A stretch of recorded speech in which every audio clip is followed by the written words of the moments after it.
আজ আমরা Gauss's theorem এবং এর কিছু ইম্পর্ট্যান্ট অ্যাপ্লিকেশনস নিয়ে আলোচনা করব। আচ্ছা, এর আগের দিন আমরা কি শিখেছি? ইলেকট্রিক ফ্লাক্স নিয়ে আলোচনা করেছি, তাই তো? আমরা কি দেখেছিলাম যে কোনো প্লেন সারফেসের মধ্যে দিয়ে অতিক্রান্ত flux phi equals to E dot A বা ইএ কস থিটা, ঠিক আছে, যেখানে থিটা হচ্ছে angle between E and A, ঠিক আছে। এবার কোনো বদ্ধ তল বা ক্লোজড সারফেসের মধ্যে দিয়ে অতিক্রান্ত ইলেকট্রিক ফ্লাক্স ক্যালকুলেট করতে গিয়ে আমরা কি করেছিলাম না, আমরা ওই বদ্ধ তলকে ছোট ছোট বেশ কিছু তলে ভাগ করে নিয়েছিলাম এবং প্রত্যেকটি যে এরিয়া এলিমেন্ট হলো সেই প্রত্যেকটি এরিয়া এলিমেন্টের জন্য আমরা আলাদা করে ইলেকট্রিক ফ্লাক্স ক্যালকুলেট করেছিলাম, তাই তো? এবং সে এইভাবে যে প্রত্যেকটা এলিমেন্টাল সারফেসে যে ইলেকট্রিক ফ্লাক্স ক্যালকুলেট করেছিলাম সেইগুলো যোগ করে আমরা কি পেয়েছিলাম? সমগ্র তলের মধ্যে দিয়ে অতিক্রান্ত তড়িৎ ফ্লাক্স নির্ণয় করতে পেরেছিলাম, তাই তো? সেক্ষেত্রে আমাদের ফর্মুলাটা কী ছিল? Phi equals to closed integral E dot ds, তাই তো? আমরা আরও কি দেখেছিলাম? কোনো তল থেকে নির্গত বহির্মুখী বলরেখা কি করে? ধনাত্মক তড়িৎ ফ্লাক্স উৎপন্ন করে, আর কোনো তলে প্রবেশকারী অন্তর্মুখী বলরেখা ঋণাত্মক তড়িৎ ফ্লাক্স উৎপন্ন করে, ঠিক আছে। এখন কোনো বদ্ধ সারফেসের ক্ষেত্রে ওই বদ্ধ সারফেসের মধ্যেকার টোটাল চার্জ বা মোট আধানের মান যদি জানা থাকে তাহলে কিন্তু আমরা একটা থিওরেমের সাহায্যে বা একটা সূত্রের সাহায্যে খুব সহজেই ওই তলের মধ্যে দিয়ে অতিক্রান্ত তড়িৎ ফ্লাক্স ক্যালকুলেট করতে পারবো, ঠিক আছে। এই থিওরেমটি গসেস থিওরেম বা গাউসের উপপাদ্য নামে পরিচিত, ঠিক আছে। তাহলে দেখো গসেস থিওরেম কি বলছে? কোনো বদ্ধ তলের মধ্যে দিয়ে অতিক্রান্ত মোট তড়িৎ ফ্লাক্স ওই তলের অভ্যন্তরে অবস্থিত মোট তড়িতাধানের 1/ε0 গুণ, ঠিক আছে। আচ্ছা দেখো, তোমাদের একটা আমি ক্লোজড সারফেস দেখিয়েছি এবং এই সারফেস দ্বারা বেষ্টিত মোট আধানের পরিমাণ হলো প্লাস কিউ, ঠিক আছে। সুতরাং আমরা এখন গাউসেস থিওরেম অ্যাপ্লাই করে তাহলে কি লিখতে পারবো? Closed surface integral E dot ds equals to Q by epsilon 0, ঠিক আছে। এই ফর্মুলাটা কিন্তু ভীষণ ইম্পর্ট্যান্ট ফর্মুলা, এটা সকলে মনে রাখবে, ঠিক আছে। এবার দেখো এই গসেস থিওরেম থেকে আমরা কি কি জানতে পারি? প্রথমে হচ্ছে কোনো বদ্ধ তলের মধ্যে বদ্ধ তল দ্বারা পরিবেষ্টিত মোট আধানের মান যদি আমি জানতে পারি তাহলে সেই তলের মধ্যে দিয়ে অতিক্রান্ত মোট তড়িৎ ফ্লাক্স আমরা ক্যালকুলেট করতে পারবো, ঠিক আছে। নাম্বার 2 দেখো, কোনো বদ্ধ তলের বিভিন্ন বিন্দুতে যদি তড়িৎ প্রাবল্যের মান অর্থাৎ ই এর মান জানা থাকে তবে এই গসেস থিওরেমের সাহায্যে যে তড়িতাধান ওই তড়িৎ প্রাবল্যটা সৃষ্টি করলো সেটা আমরা নির্ণয় করতে পারবো। অর্থাৎ আমরা যদি ই জানি তাহলে আমরা কিউ কত সেটা মানে কিউ এর কোন ভ্যালুর জন্য ওই ই সৃষ্টি হয়েছে সেটা আমরা নির্ণয় করতে পারবো, ঠিক আছে। নাম্বার 3 কি? ঠিক উল্টোভাবে যদি আমরা তড়িতাধানের পরিমাপ জানতে পারি তাহলে কি করব? ওই বদ্ধ তলের বিভিন্ন বিন্দুতে প্রাবল্য কত সেটা আমরা নির্ণয় করতে পারবো, ঠিক আছে। এইবার আমরা গসেস থিওরেমের ওপর কতগুলো কি পয়েন্টস আলোচনা করব। প্রথমটা কি দেখো, কোনো বদ্ধ তলের অভ্যন্তরস্থ তড়িতাধান যদি পজিটিভ হয় তাহলে কি হবে? বলরেখাগুলো বহির্মুখী হবে, ঠিক আছে। আর নেগেটিভ হলে কি হবে? বলরেখাগুলো অন্তর্মুখী হবে, ঠিক আছে। বহির্মুখী বলরেখাকে আমরা সাধারণত পজিটিভ এবং অন্তর্মুখী বলরেখাকে আমরা নেগেটিভ হিসেবে ধরে নিই। এবার সেকেন্ড পয়েন্টটা দেখো, ধরো কোনো বদ্ধ তলের মধ্যে ধনাত্মক ঋণাত্মক দুই ধরনেরই আধান রয়েছে এবং বিভিন্ন সংখ্যক আধান রয়েছে, ঠিক আছে। দেখো তোমাদের ছবিতে আমি 3টে করে দেখিয়ে যে 3টে ধনাত্মক আধান 3টে ঋণাত্মক আধান, কিন্তু সেটা তার বেশিও হতে পারে। সেক্ষেত্রে মোট তড়িৎ ফ্লাক্স কী হবে? 1/ε0 টাইমস এই আধানগুলোর বীজগাণিতিক যোগফল, ঠিক আছে। অর্থাৎ দেখো ফাই ইকুয়ালস টু কী হবে? 1/ε0 into Q1 plus Q2 plus Q3 এইভাবে ডট ডট করে যতগুলো ধনাত্মক আধান থাকবে minus Q1 prime minus Q2 prime minus Q3 prime করে ডট ডট করে যতগুলো ঋণাত্মক আধান থাকবে, অর্থাৎ আধানগুলোর বীজগাণিতিক যোগফলের সমষ্টি। এইবার দেখো নেক্সট পয়েন্টটা, যদি বদ্ধতলের বাইরে এক বা একাধিক তড়িতাধান থাকে তবে কিন্তু বদ্ধতলের ভিতরে তারা কোনো বলরেখা পাঠাবে না। ঠিক আছে, অর্থাৎ বদ্ধতলের দ্বারা আবদ্ধ যদি কোনো তড়িতাধান না থাকে, দেখো আমি ছবিতে যে দেখিয়েছি সবকটা তড়িতাধান ওই বদ্ধতলের বাইরে, সুতরাং ওই বদ্ধতলের মধ্যে দিয়ে অতিক্রান্ত ফ্লাক্স কিন্তু 0 হবে। এইবার যদি এরকম হয় যে কোনো একটা বদ্ধতল রয়েছে কিন্তু বদ্ধতলের মধ্যে কোনো আধান নেই, সেক্ষেত্রেও কিন্তু তড়িৎ ফ্লাক্স 0ই হবে। ঠিক আছে, এইবার আমরা গসেস থিওরেমের কিছু গুরুত্বপূর্ণ অ্যাপ্লিকেশনস নিয়ে আলোচনা করব। আচ্ছা, প্রথমে আমরা কোনো বিন্দু আধানের জন্য কোনো বিন্দুতে তড়িৎ প্রাবল্য নির্ণয় করব।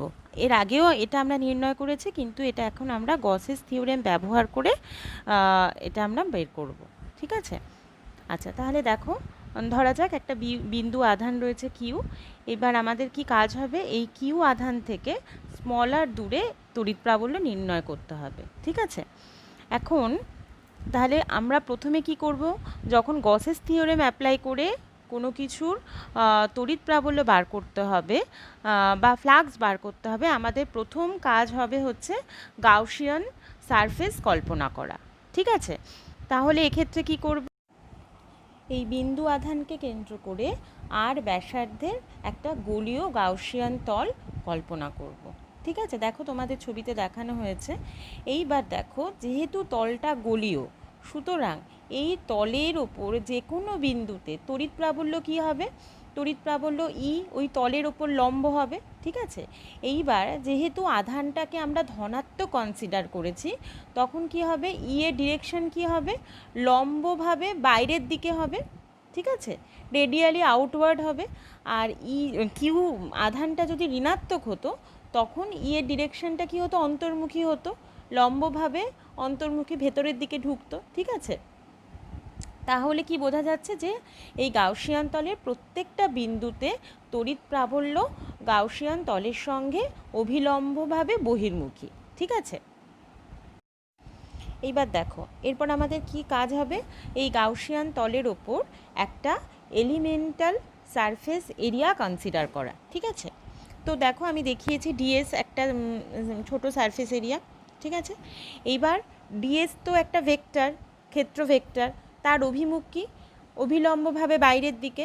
ঠিক আছে, সুতরাং দেখো ডিএস ভেক্টর আর ই ভেক্টর দুটোই কিন্তু অভিলম্বভাবে বাইরের দিকে কাজ করছে, তাই তো, তাহলে দুটোই হচ্ছে পরস্পরের সমান্তরাল। বোঝা গেল? সুতরাং দেখো কি হবে, E vector dot DS vector equals to E DS. ঠিক আছে, এইবার দেখো আমরা গসেস থিওরেম অ্যাপ্লাই করতে পারবো। কি লিখবো দেখো, phi equals to close surface integral S E dot ds equals to close surface integral E DS equals to Q by epsilon. ঠিক আছে, এখানে হচ্ছে এপসিলন হচ্ছে এই মাধ্যমে তড়িৎভেদ্যতা। এইবার দেখো surface integral E DS equals two কি, যেহেতু ই এখানে কনস্ট্যান্ট থাকছে, ইন্টিগ্রেশনের বাইরে ইটাকে বের করে নিয়ে আসবো, সুতরাং দেখো ই সারফেস ইন্টিগ্রাল ডিএস। এবার ইন্টিগ্রাল ডিএস এই কথাটার মানে কি, মানে হচ্ছে এই যে আমরা গাউসিয়ান তলটা কল্পনা করেছি, যেটা কিনা এক্ষেত্রে গোলক, সেই পুরোটার ক্ষেত্রফল। সুতরাং একটা গোলকের ক্ষেত্রফল আমরা কি জানি, 4πr²। সুতরাং surface integral E DS equals to কী হবে, ই ইন্টু 4πr²। এবার সেটার মান কি, কিউ বাই এপসিলনের সমান, তাই তো। এইবার আমরা কি পাবো দেখো, এখান থেকে E equals to q divided by 4πε² এবার কোনো মাধ্যমের পরাবৈদ্যুতিক ধ্রুবক যদি কে হয়, আমরা তখন এটাকে কিভাবে লিখতে পারবো, ই ইকুয়ালস টু 4πk∈0r², যেখানে ε0 হচ্ছে বায়ু মাধ্যমে তড়িৎভেদ্যতা। ঠিক আছে, এটা আমরা আগেই পেয়েছি, এবার এই একই জিনিস আমরা গসেস থিওরেম অ্যাপ্লাই করে পেলাম। আচ্ছা, এবার দেখো এর পরের কেসটা কি হবে, সুষমভাবে আহিত পাতলা গোলীয় খোলকের জন্য কোনো বিন্দুতে আমরা তড়িৎ প্রাবল্য নির্ণয় করব। এক্ষেত্রে দুটো কেস অ্যারাইজ করবে। প্রথম ক্ষেত্রে বিন্দুটা খোলকের বাইরে অবস্থিত হবে। ঠিক আছে, আর দ্বিতীয় ক্ষেত্রে কি হবে, যে বিন্দুতে আমরা তড়িৎ প্রাবল্য বার করতে চাইছি সেই বিন্দুটা খোলকের ভিতরে হবে। ঠিক আছে। সুতরাং এসো পরপর আমরা কি হয় সেটা দেখি। আচ্ছা, প্রথমে আমরা খোলকের বাইরে অবস্থিত কোনো বিন্দুতে তড়িৎ প্রাবল্য নির্ণয় করব। ঠিক আছে, মনে করি আর ব্যাসার্ধের একটা পাতলা গলীয় খোলক রয়েছে। এই গলীয় খোলকটাকে প্লাস কিউ তড়িতাধানে আহিত করা হলো, সুষমভাবে আহিত করা হলো। ঠিক আছে, এইবার কি করতে হবে, এই গলীয় খোলকটার জন্য বহিস্থ একটা বিন্দু রয়েছে পি, সেই বিন্দুতে আমাদের তড়িৎ প্রাবল্য নির্ণয় করতে হবে। মনে করা যাক ও বিন্দু থেকে এই পি বিন্দুর দূরত্ব হলো এক্স। ঠিক আছে, তাহলে আমরা যখন গসেস থিওরেম অ্যাপ্লাই করে ইলেকট্রিক ফিল্ড ইন্টেন্সিটি বার করব, আমাদের প্রথম কি কাজ হবে, একটা গাউসিয়ান তল কল্পনা করা। তাহলে এক্ষেত্রেও আমরা তাই করব, ওকে কেন্দ্র করে এক্স ব্যাসার্ধ একটা গলীয় খোলক কল্পনা করছি। ঠিক আছে, এইবারে কি আগের মতো এখানেও কি হবে, এই গাউসিয়ান তলের প্রত্যেকটা বিন্দুতে তড়িৎ প্রাবল্যের মান সমান হবে এবং এর দিক কি হবে, পৃষ্ঠতলের সঙ্গে লম্বভাবে বাইরের দিকে কাজ করবে। ঠিক আছে, এখন মনে করি পি বিন্দুতে তড়িৎ প্রাবল্য হলো ই। ঠিক আছে, সুতরাং এই যে আমরা গাউসিয়ান তলটা কল্পনা করলাম, এই তলের মধ্যে দিয়ে মোট অতিক্রান্ত ফ্লাক্স কি হবে, phi equals to surface integral E dot ds. ঠিক আছে, এইবার যেহেতু ই আর ডিএস প্যারালাল, সুতরাং আমরা ঠিক আগে যেভাবে করেছিলাম ঠিক একই অ্যাপ্রোচে কি হবে, phi equals to E into 4πx²। ঠিক আছে, এইবার দেখো যেহেতু এই গাউসিয়ান তলটির ভেতর মোট আধানের পরিমাণ কি প্লাস কিউ। ঠিক আছে, কারণ আমি প্রথমেই বলেছি যে এই খোলকটিকে প্লাস কিউ আধানে আহিত করা হলো। সুতরাং দেখো E into 4πx² equals to Q by epsilon, এটা গসেস থিওরেম অনুযায়ী। সুতরাং E equals to 1/4πε q by x²। ঠিক আছে, সুতরাং এই সমীকরণ থেকে কি বলা যায় যে সুষমভাবে তড়িতাহিত খোলকের বাইরের কোনো বিন্দুতে ক্ষেত্র প্রাবল্যের ক্ষেত্রে তড়িতাহিত খোলক এমন ব্যবহার করে যে তার সমস্ত আধান তার কেন্দ্রে অবস্থিত থাকে। ঠিক আছে, আচ্ছা এইবারে আসা যাক যখন বিন্দুটা খোলকের ভিতরে অবস্থিত। ঠিক আছে, আচ্ছা দেখো আর ব্যাসার্ধ বিশিষ্ট খোলকটা দেখানো রয়েছে, আর ওই খোলকের ভিতরে খোলকটির কেন্দ্র থেকে এক্স দূরে আমাদের পি বিন্দু রয়েছে, সেই পি বিন্দুতে আমাদের ইলেকট্রিক ফিল্ড ইন্টেন্সিটি বার করতে হবে। ঠিক আছে, তাহলে ওকে কেন্দ্র করে এক্স ব্যাসার্ধ নিয়ে গাউসিয়ান তল কল্পনা করা হলো। ঠিক আছে, দেখো এটা ডটেড লাইন দিয়ে বোঝানো হয়েছে। এইবার একটা জিনিস খেয়াল করতে হবে, এখানে আমরা যখন খোলককে আহিত করব সমস্ত আধান কিন্তু খোলকের বাইরের পৃষ্ঠে অবস্থান করবে। ঠিক আছে, খোলকের মধ্যে কিন্তু কোনো আধান থাকবে না। সুতরাং আমরা একই অ্যাপ্রোচে গিয়ে আমরা কি করব, দেখো ই ডট 4πx², এটা হবে হচ্ছে টোটাল ফ্লাক্স ইকুয়ালস টু কী হবে, 0 হবে, কারণ এই খোলকের অভ্যন্তরে কোনো আধান নেই। ঠিক আছে, সুতরাং E dot 4πx² equals to 0 বা ই ইকুয়ালস টু 0, অর্থাৎ আহিত খোলকের অভ্যন্তরে কোনো তড়িৎ প্রাবল্য থাকে না। আচ্ছা এইবারে আমরা কি করব, দেখো অসীম দৈর্ঘ্যের একটা ঋজু আহিত পরিবাহী তারের জন্য কোনো বিন্দুতে তড়িৎ প্রাবল্য নির্ণয় করব। ঠিক আছে, আচ্ছা দেখো একটা অসীম দৈর্ঘ্যের ঋজু মানে কি, সোজা। ঠিক আছে, অসীম দৈর্ঘ্যের একটা সোজা আহিত পরিবাহী তার দেখানো রয়েছে। এই তারটির প্রতি একক দৈর্ঘ্যের আধান হলো ল্যামডা। এইবার এই তারটি থেকে এক্স দূরে একটা বিন্দু রয়েছে পি, আমাদের কাজ হবে গাউসেস থিওরেম অ্যাপ্লাই করে এই পি বিন্দুতে তড়িৎ প্রাবল্য নির্ণয় করা। ঠিক আছে, তো এইবার আমাদের কাজ কি হবে, একটা গাউসিয়ান তল আমাদের কল্পনা করে নিতে হবে। তো সেটা করার জন্য আমরা কি করব, তারটিকে অক্ষ করে এক্স ব্যাসার্ধের এবং এল দৈর্ঘ্যের একটা চোঙ কল্পনা করা হলো। দেখো ছবিতে দেখিয়েছি, এই চোঙের তলই গাউসিয়ান তল হিসাবে কাজ করবে। ঠিক আছে, এখন দেখো এই চোঙের কিন্তু 3 রকমের তল আছে, এর মধ্যে দুটো হলো ওপরের আর নিচের, দেখো দুটো বৃত্তাকার তল, আর একটা হলো চোঙের পার্শ্বতল যেটা হলো একটা বক্রতল। ঠিক আছে, এইবার দেখো এই ছবিতে তোমাদের এই চোঙের যে 3টি তল আছে এই 3টি তলের ক্ষেত্র ভেক্টরের অভিমুখ দেখানো হয়েছে। ঠিক আছে, দেখো বৃত্তাকার তলের অভিমুখ হচ্ছে পরস্পরের বিপরীতে এবং সেই তলের ওপর লম্বভাবে, যে কোনো তলের ক্ষেত্রে ক্ষেত্র ভেক্টরের অভিমুখ হচ্ছে সেই তলের সাথে লম্ব অভিমুখে। পার্শ্বীয় তলের ক্ষেত্রেও তাই, বৃত্তাকার তলের ক্ষেত্রেও তাই। ঠিক আছে, এইবার দেখো এই যে ইনফাইনাইট আহিত পরিবাহীটা আমরা নিয়েছি, সেই পরিবাহী থেকে এক্স দূরে যে কোনো বিন্দুতে তড়িৎ প্রাবল্যের মান সমান হবে এবং তার অভিমুখ কী হবে, দেখো অভিমুখ দেখিয়েছি, তীরচিহ্ন দিয়ে দেখিয়েছি। ঠিক আছে, আচ্ছা এবার একটা জিনিস লক্ষ্য করো, এই গোলীয় তল দুটোর ক্ষেত্রে ক্ষেত্র ভেক্টরের অভিমুখ আর তড়িৎ প্রাবল্যের অভিমুখ কিন্তু পরস্পরের লম্ব, তাই তো? আর পার্শ্বীয় যে তলটা রয়েছে, পার্শ্বীয় যে বক্রতল, সেখানে কিন্তু ক্ষেত্র ভেক্টরের অভিমুখ আর তড়িৎ প্রাবল্যের অভিমুখ পরস্পরের সমান্তরাল।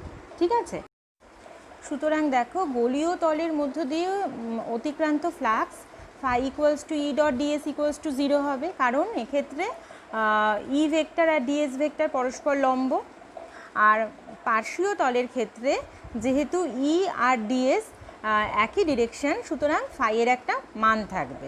ঠিক আছে, সুতরাং আমরা যে এই যে চোঙাকৃতি গাউসিয়ান তলটা কনসিডার করলাম, সেই তলের মধ্যে দিয়ে অতিক্রান্ত ফ্লাক্স যদি আমাদের নির্ণয় করতে হয়, তাহলে আমরা কিন্তু আর গোলীয় তলগুলোর কথা ভাববো না, কারণ ওদের মধ্যে দিয়ে অতিক্রান্ত ফ্লাক্স 0। আমরা খালি পার্শ্বীয় তলের মধ্যে দিয়ে কতটা ফ্লাক্স বেরোচ্ছে সেটা আমরা কনসিডার করব। ঠিক আছে, এখন দেখো চোঙের বক্রতলের মোট ক্ষেত্রফল কি, 2πxl। ঠিক আছে, সুতরাং চোঙের বক্রতলের মোট তড়িৎ ফ্লাক্স কি হবে, E ইন্টু 2πxl। ঠিক আছে, এখন দেখো আমরা চোঙটা দৈর্ঘ্য নিয়েছি এল দৈর্ঘ্যের চোঙ নিয়েছি, তাই তো? আর আমি কি বলেছিলাম যে ল্যামডা হলো প্রতি একক দৈর্ঘ্যে আধান। সুতরাং এই চোঙটির মধ্যে মোট আধান কত হবে, এল ইন্টু ল্যামডা, তাই তো? সুতরাং এবার গসেস থিওরেম অ্যাপ্লাই করলে কি হবে, E into 2πxl equals to Q by epsilon. তাহলে কিউ এর জায়গায় কি আসবে, L into lambda by epsilon. সুতরাং একে সিম্পলিফাই করলে এবার দেখো একে সিম্পলিফাই করলে কি আসবে, E equals to 1/2π epsilon lambda by x. আবার এটাকে এইভাবেও লেখা যায়, E equals to 1/4π epsilon 2 lambda by x. তাহলে এটাই হলো অসীম দৈর্ঘ্যের কোনো ঋজু আহিত পরিবাহী তারের জন্য পরিবাহী তার থেকে এক্স দূরে তড়িৎ প্রাবল্যের রাশিমালা। আচ্ছা, এইবার দেখো আমরা কি করব, একটি অসীম অপরিবাহী সুষমভাবে আহিত সমতল পাতের জন্য কোনো বিন্দুতে আমরা তড়িৎ প্রাবল্য নির্ণয় করব। ঠিক আছে, দেখো ছবিতে দেখানো হয়েছে একটা অসীম অপরিবাহী সুষমভাবে আহিত সমতল পাত। এই পাতের তলমাত্রিক ঘনত্ব হলো সিগমা। এখন এই পাতটি থেকে অল্প দূরে অবস্থিত একটা বিন্দু রয়েছে পি। এই পি বিন্দুতে আমাদের তড়িৎ প্রাবল্য নির্ণয় করতে হবে। এবার দেখো গসেস থিওরেম অ্যাপ্লাই করে যদি পি বিন্দুতে তড়িৎ প্রাবল্য নির্ণয় করতে হয়, তাহলে আমাদের প্রথম কাজ হবে কি, একটা গাউসিয়ান তল কল্পনা করা, যে তলটা কি করবে, এই যে প্লেনের ওপর আধান রয়েছে সেই আধানগুলো তার মধ্যে থাকবে। সেই কারণে আমরা কি করলাম, এই তলের যেদিকে পি অবস্থিত ঠিক তার উল্টো দিকে সমদূরবর্তী একটা বিন্দু পি প্রাইম নিলাম।